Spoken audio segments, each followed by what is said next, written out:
Okay, so let's unpack this. Try and picture something just colossal, right? So ancient, it feels like it's straight out of myth or legend. You mean the Giza pyramids? Exactly. Thousands of years they've just been there. Hmm. These huge shapes against the sky, basically shouting questions at us through time.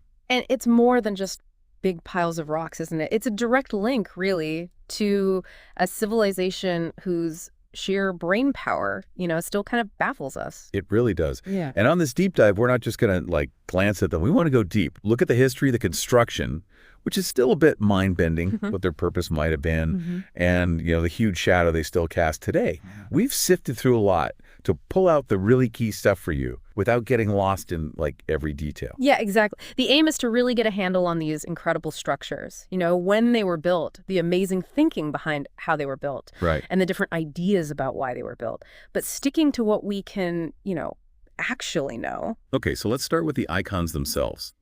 The big three at Giza: Khufu, Khafre, and Menkaure. That famous skyline. Totally. Built during Egypt's 4th dynasty, a real peak period way back, maybe 2600 to 2500 BC. A long, long time ago. And the headliner is the Great Pyramid, Khufu's pyramid, oldest and biggest.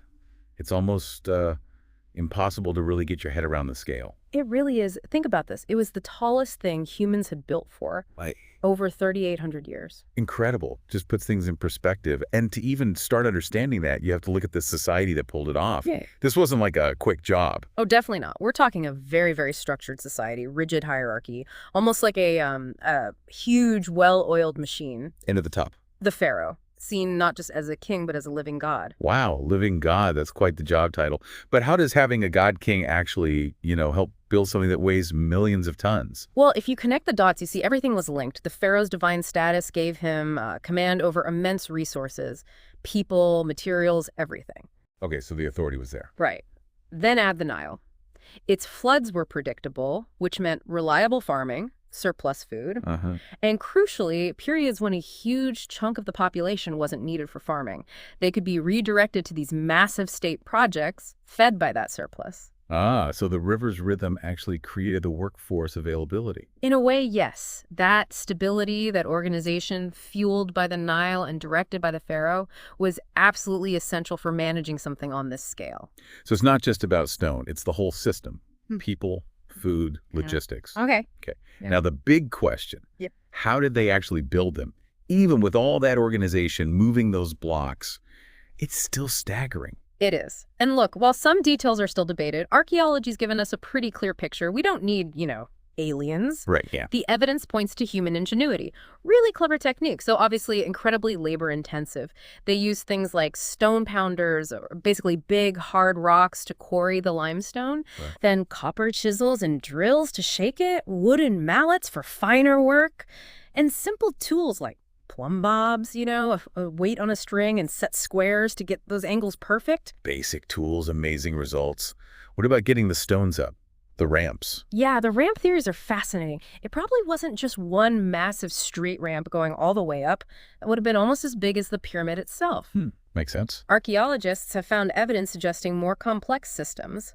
Maybe internal ramps winding up inside the structure? Inside? Really? Possibly. Or maybe a ramp that spiraled around the outside as it grew taller. Think, like a wraparound path that let them raise heavy stones gradually. Clever. And the Nile. Yeah. It wasn't just nearby, it was part of the destruction site almost. Absolutely essential. There's really strong evidence now for a branch of the Nile that's gone today, dried up, that flowed much closer to the Giza Plateau. It acted like a canal, basically. They could float the massive stones, especially the granite from Aswan, much, much closer to where they needed them. It was their highway. Incredible logistics. And we're still figuring this stuff out, right?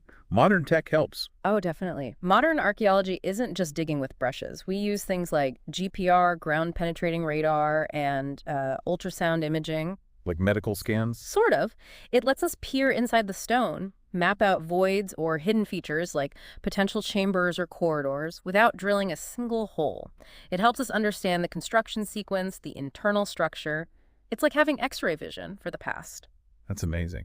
Which brings us to what might be in those chambers or written on the walls. Yeah. hieroglyphs are key here yet. Invaluable. The inscriptions we find inside aren't just decoration. They give us direct clues, names, titles, sometimes records related to the work crews, even religious texts about the afterlife. Little messages from the builders. Exactly. It's like finding notes left behind. And some analysis, mathematical analysis of certain hieroglyphs seems to show notations, maybe measurements related to the construction itself. Wow, so they were leaving calculation notes too. It seems plausible. It gives us this tangible link to the incredible planning involved. Okay, so we've got this picture. Organized society, smart engineering, lots of hard work. Yeah. But the sheer scale, the precision, it fuels some, let's say, alternative theories. We should probably touch on the whole aliens thing. Right. And this is where you have to, balance that sense of awe with the actual evidence. The idea of extraterrestrials is, well, exciting for movies. Sure. But the archaeology just doesn't support it. What we see very clearly in Egypt is a gradual development of building skills over centuries. Earlier tombs, smaller pyramids, step pyramids. Like practice runs. Sort of, yeah. You see the learning curve. Giza represents the peak of that learning curve, built on generations of Egyptian knowledge and effort. It wasn't dropped from the sky. Okay, so human ingenuity, just on an epic scale. What about a lost civilization like Atlantis or something that taught the Egyptians? That's another popular idea, but again, where's the evidence? Everything we dig up, every inscription, every tool mark, points consistently to the ancient Egyptians of the Old Kingdom period. No traces of some other super advanced group. Not that we found. The story that archaeology tells is one of Egyptian evolution in engineering and architecture, reaching this incredible high point at Giza. Got it. So while the mystery is part of the appeal, the facts point home. Which brings us to why. Why go to all this insane effort? Tombs, right? That's the standard answer. That is the most widely accepted interpretation, yes. Supported by tons of evidence from Egyptology and archaeology, the pyramids were built as monumental tombs for the pharaohs. It's just a really, really big headstone. Well, much more than that. It was about protecting the pharaoh's body, which was essential for his journey to the afterlife. It was a statement of his power, his connection to the gods, Yeah, okay. and a focal point for the funerary cult, where priests would make offerings to sustain his spirit. Think of it as an entire complex dedicated to ensuring the king's successful transition and eternal life. But people do float other ideas, don't they? Like maybe they were giant power plants or lined up with stars for astronomy. Oh, absolutely. There are alternative hypotheses. Some researchers point to the very precise alignments of the pyramids, particularly the Great Pyramid, with certain stars or constellations. Suggesting they were observatories. That's one idea, yes. That astronomy played a key role in their function, not just their placement. Others focus on the mathematics, the specific ratios, the presence of constants like pi and the golden ratio, apparently encoded in the dimensions. And that leads to the energy source idea. That's where some theories go, yes. Proposing that these mathematical properties, maybe combined with the materials used, could suggest some kind of energy generation or manipulation function. But is there any actual, physical proof of that? Wires? Generators? Not really, no. The math is intriguing, definitely worth studying, but there's currently no concrete archaeological evidence to suggest they functioned as power plants in any way we understand. It's a fascinating fringe idea, but still speculative. So tomb theory still holds the most water. Based on the evidence we have sarcophagi found inside, associated temples, inscriptions, the whole context of Egyptian funerary beliefs. Yes, the tomb theory remains the most robust explanation, though the other ideas keep the conversation lively.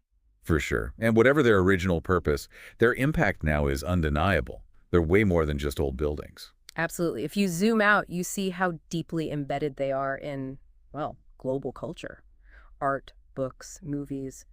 They're the symbol of ancient mystery, maybe ancient wisdom, too. Totally. You see a pyramid, you immediately think Egypt, adventure, maybe curses. Exactly. They fire up the imagination. But it's not just pop culture. The sheer engineering achievement still inspires people today. Architects, engineers, they still study how the pyramids were built. Learning from the ancients. Precisely.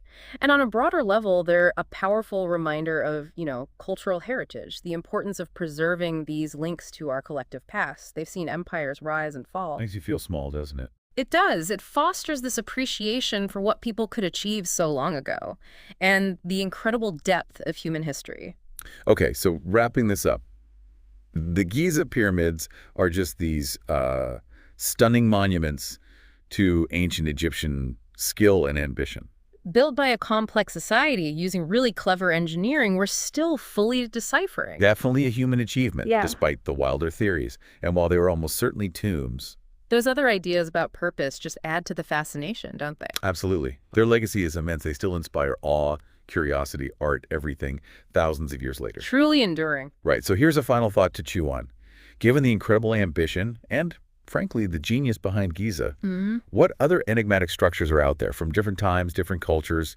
And what other ancient wonders might be whispering secrets we haven't fully heard yet? What stories are still waiting?